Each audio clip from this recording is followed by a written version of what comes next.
Hi, I'm Jen Riseley from Pomewest, and I'm working on the PIPS for Profit program, and I'm chatting to John Hearman here in Donnybrook. So, John, can you tell us what you're growing here in the orchard? We've got mostly apples here, but we've got pears as well. Yeah.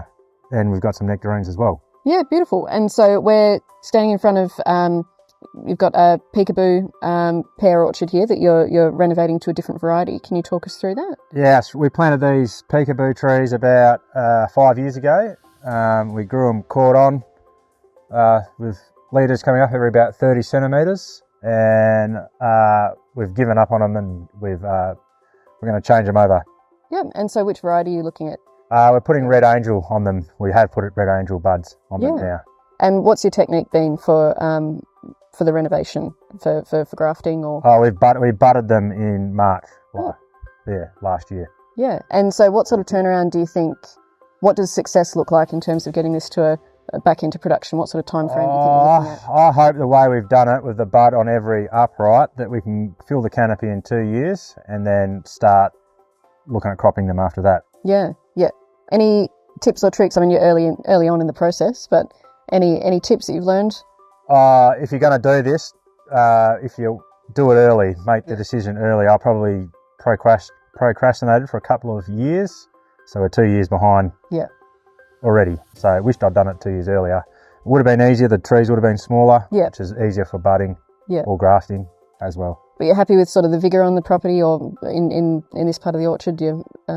You're happy with how it looks? Yeah, I think so. These are on D6, which are a vigorous rootstock, but I think we'll be able to control it later on.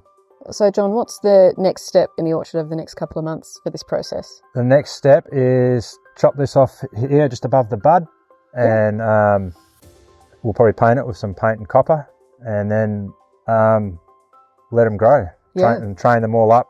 Yeah, same keeping as the these ones structure. are. Same structure. Yeah. So that's the next step. Yeah, so John, one of the things we're looking at in this project is the economics of the renovations of whatever we're doing from a crop load management perspective. So keen to hear how you went and how you made the decisions and what it's cost you actually to do this, and some of your thinking around why you budded as opposed to grafting.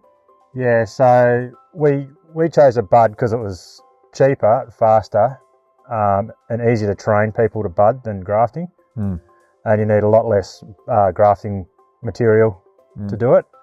So it cost us here, in labour, it worked out at 65 cents per bud to put in, because they're bigger trees. It's a bit harder to do than in like a nursery situation. Then you got the tape and a supervisor and collecting bud wood, and we had to clean up around where the site where we put the bud. So it would be over $1 a bud, a little bit. So there's 4 buds a tree. It would have been less than $5, I reckon, but a bit over $4 per tree. And you've got some redundancy if they don't work, because you've got your 4 limbs coming up. Yeah, so the four per tree, if one doesn't work, it's not such a big deal.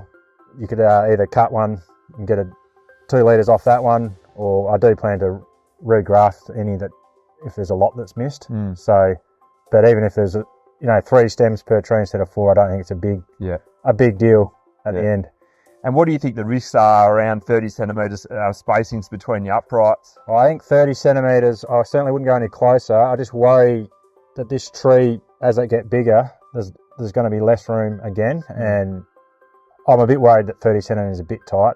I'd probably do 40 if I had my time again. Sure. Yeah. And how high are you hoping to get these uprights? So we're on a 5 metre row width. So I think that's 3.3 high. Sure. So, yeah, that's it.